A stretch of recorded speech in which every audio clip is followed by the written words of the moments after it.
નમસ્કાર મિત્રો, સુપ્રભાતમ. અમારી આલેચ નેચર ટીવી યુટ્યુબ ચેનલ ઉપર આપ સૌનું હાર્દિક સ્વાગત છે. મિત્રો, આજે આપણે એક ઘર આંગણાની વનસ્પતિ લઈને આવ્યા છીએ. એ ઘર આંગણાની વનસ્પતિ મોટે ભાગે તમે જોઈ જ હોય, તમે એને ઓળખતા પણ હોય, અને એને બારે માસ ફૂલ આવતા હોય, અને એ સદાબહાર છોડ કહેવાય છે. માટે એના વિશે ઘણા બધા સંશોધન પણ થયા છે. એટલે એ અલગ અલગ ઘણા બધા રંગમાં આપણને મળે છે. તો મિત્રો, આજે એવા જ એક છોડની માહિતી મેળવવાની છે. કહેવાય છે કે 12 માસી એનું નામ, ફૂલો આવે બારે માસ. 12 માસી એનું નામ, ફૂલો આવે બારે માસ.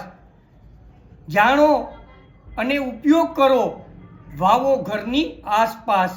તો મિત્રો, આ છોડને આપણે ઓળખીએ, જાણીએ અને ઘરની આસપાસ વાવીએ અને એનો ઉપયોગ પણ કરીએ. તો જોઈએ આજે 12 માસી. આ 12 માસીનો છોડ છે. 12 માસી નામ પડતાં જ તેનો છોડ અનેક ફૂલોથી મધમધતો નજર સમક્ષ તરી આવે.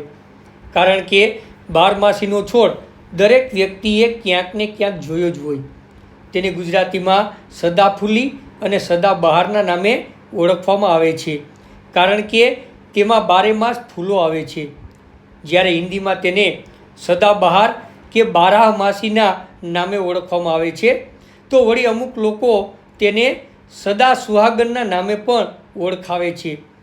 તેનું સંસ્કૃત નામ સદાપુષ્પા છે, જ્યારે તેને અંગ્રેજીમાં પેરીવિંકલ કહે છે. તેનું શાસ્ત્રીય નામ કેથેરાન્થસ રોઝિયસ છે. આ છોડને ઘર આંગણે, ક્યારામાં કે કુંડામાં, મંદિરોના પટાંગણમાં, શાળાઓના મેદાનમાં તેમજ બાગ બગીચાઓમાં વાવવામાં આવે છે. 12 માસીનો છોડ 3 ફૂટ ઊંચો અને અનેક શાખા પ્રતિશાખાઓ ધરાવનાર હોય છે. 12 માસીમાં મુખ્ય દાંડી અને શાખાઓ સૂતળીથી માંડી આંગળી જેવી જાડી અને થોડી ખરસટ હોય છે. આ છોડને નિયમિત પાણી મળી રહે તો 3 થી 5 ફૂટના ઘેરાવામાં પથરાઈ જાય છે. તેના પાન આંતરે આવેલા 2 થી 3 ઇંચ લાંબા, લંબગોળ અને ઘેરા લીલા રંગના, ચમકતા અને લીસા હોય છે.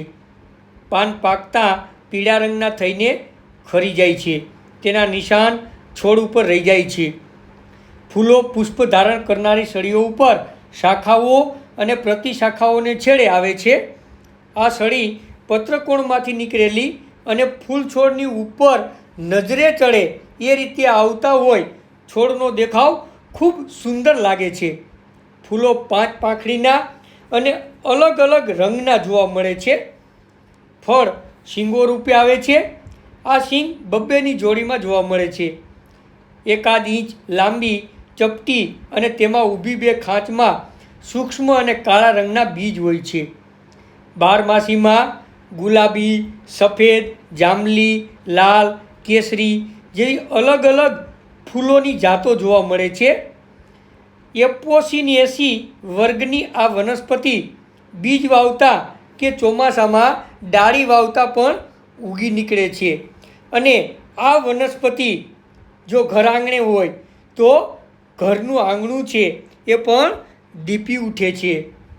12 માસીના ઔષધિ ગુણની વાત કરીએ તો તે સ્વાદે કડવી, તુરી, ગ્રાહ્ય, ઉદ્દીપક, થોડી રેચક, ચીરગુણકારી, પૌષ્ટિક, ઉત્તેજક અને વૃક્ષ છે.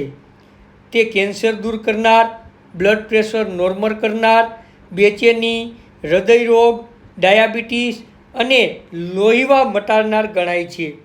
ઝેરી જંતુના ડસ ઉપર વિષગ્ન માનવામાં આવે છે. 12 માસીના ઔષધિ ઉપયોગની જો વાત કરવામાં આવે તો જેને બ્લડ પ્રેશર વધી ગયું હોય અને બેચેની અનુભવાતી હોય તો 12 માસીના 2-3 ફૂલ નાખી ચા બનાવવી, અને આ ચા પીવાથી તરત જ બ્લડ પ્રેશર અને બેચેની દૂર થાય છે. હૃદયના ધબકારા નોર્મલ કરવા માટેની આ ઉત્તમ દવા છે. 12 માસી કેન્સરમાં ખૂબ જ ઉપયોગી માનવામાં આવે છે. કેન્સરનો દર્દી જો તેના પાનનો રસ નિયમિત લે તો કેન્સર મટે છે. કેન્સરનું ઓપરેશન કરાવેલ દર્દીઓ જો આ પ્રયોગ કરે તો ફરી કેન્સર થવાની શક્યતા રહેતી નથી. આમ બારમાસી કેન્સરમાં પણ ખૂબ જ ઉપયોગી છે. જેને હૃદય રોગનો હુમલો આવ્યો હોય એટલે કે હાર્ટ એટેક આવે ત્યારે બારમાસીના ફૂલ નાખેલી ચા જો તરત જ પાવામાં આવે તો હૃદય રોગનો દર્દી બચી જાય અને એને તરત જ રાહત થાય છે. બારમાસીના પાનનો રસ નિયમિત લેવાથી ડાયાબિટીસ મટે છે. આ પાનનો રસ જો તમે ન લઈ શકતા હોય તો સાંજે 5 પાન અને 5 ફૂલ છે એ પાણીમાં પલાળી દેવાના અને સવારે ઉઠી અને એ પાણી છે એ પી લેવું. એનાથી ડાયાબિટીસ છે એ કંટ્રોલમાં રહે છે. બારમાસીના પાનનો ઉકાળો કરી પીવાથી લોહીવા મટે છે. બારમાસીના પાનનો રસ ભમરીના દંશ ઉપર ચોપડવાથી પીડા થતી નથી અને સોજો આવતો નથી. બારમાસીના મૂળનો ઉકાળો પીવાથી રક્તસ્રાવ અટકે છે. આમ બારમાસીનો છોડ ફક્ત શોભાનો છોડ નહીં પરંતુ નવજીવન આપનાર ઉત્તમ ઔષધિ છે. હૃદય રોગ અને કેન્સર જેવા રોગમાં તે ખૂબ ઉપયોગી સાબિત થઈ છે. આમ તો તે નિર્દોષ ઔષધિ વનસ્પતિ છે, છતાં પણ તેનો પ્રમાણસર અને વૈદ્યની સલાહ મુજબ જ ઉપયોગ કરવો હિતાવહ છે. કારણ કે આયુર્વેદમાં જે કોઈ વનસ્પતિ તાત્કાલિક રિઝલ્ટ આપતી હોય તેની આડઅસરો પણ હોવાની જ છે. તો બારમાસી છે એ ઘર આંગણે હોય તો આવા જે હૃદય રોગના હુમલા આવે કે કોઈ પણને કેન્સર હોય તો એમાં પણ આપણે એનો ઉપયોગ કરી શકીએ.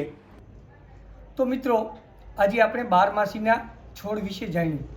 આવા તો ઘણા બધા છોડ અને બીજી પણ ઘણી બધી વનસ્પતિઓ આપણે ઘર આંગણે વાવીએ છીએ, પરંતુ એના ઉપયોગ આપણે જાણતા નથી.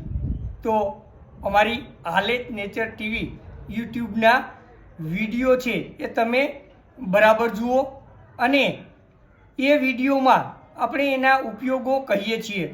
પછી આયુર્વેદનો એક નિયમ છે કે કોઈ પણ વસ્તુનું તાત્કાલિક રિઝલ્ટ ન આવે. બરાબર? જો આજનો જે આ છોડ છે એ તાત્કાલિક રિઝલ્ટ આપવાવાળો છે, પરંતુ આયુર્વેદમાં ધીમે ધીમે રિઝલ્ટ આવતું હોય છે. અને બીજું કે આયુર્વેદ છે એનો રોગ પૂરતો ઉપયોગ કરવો જોઈએ, વધારે નહીં. ઘણા લોકો એમ કહે છે કે આયુર્વેદ છે એ નિર્દોષ છે, એનો ઉપયોગ કરતો રહેવો જોઈએ. ના, એવું નથી. એનો ઉપયોગ જોઈએ એટલો જ કરવો જોઈએ. તો મિત્રો, આવતા મંગળવારે ફરી પાછા મળશું, પરંતુ એની પહેલાં આપણું સૂત્ર તમને યાદ છે ને, મારું સ્વાસ્થ્ય મારા હાથમાં. તો મિત્રો, તમે તમારું આરોગ્ય જાળવો અને આવતા મંગળવારે ફરી એક નવી જ વનસ્પતિ લઈને આવશું. ત્યાં સુધી રજા આપશો. નારાયણભાઈના જય શ્રી કૃષ્ણ.